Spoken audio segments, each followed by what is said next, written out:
The Earth is a pretty amazing place. It's a random planet in a random solar system, in a random part of a random galaxy, and somehow it wound up having the perfect conditions to support life.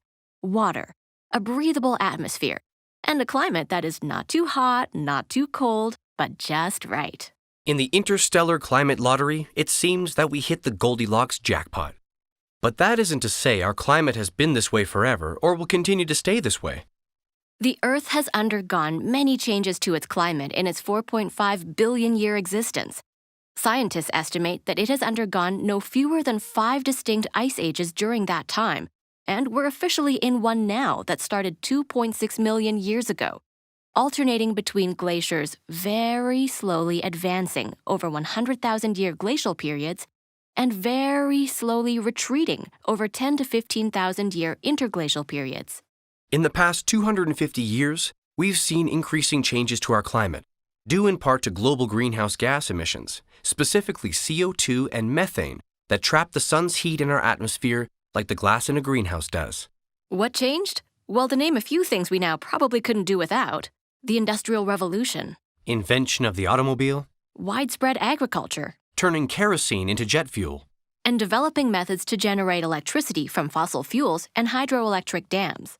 In fact, in the last 100 years alone, the globe's average surface temperature has risen about 1 degree Celsius, with the rate of that change nearly doubling in the last 50 years.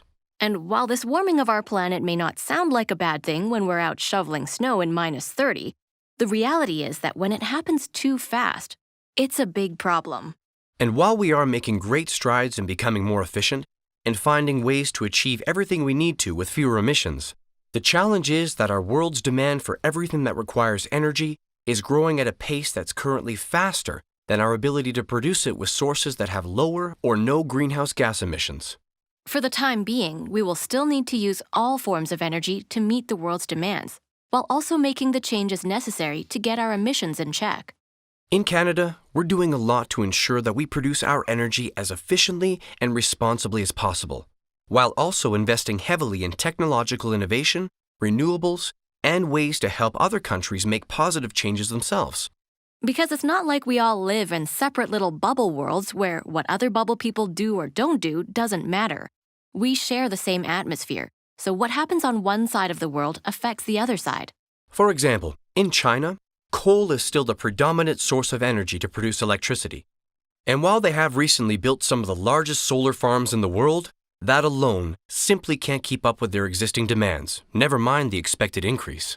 And because of coal's low cost and ample availability, it unfortunately creates a bit of a dependency on it until they can get other energy sources in place and at the scale required.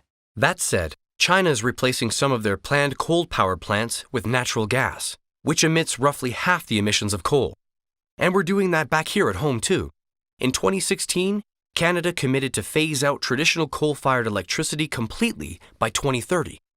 Replacing a higher carbon energy source like coal with a lower carbon source like natural gas is sometimes referred to as stepping down the carbon ladder. Why is that? Because we choose to use an energy source on a lower rung of carbon emissions, meaning its production and consumption releases fewer of the carbon-based emissions that have a negative impact on climate change.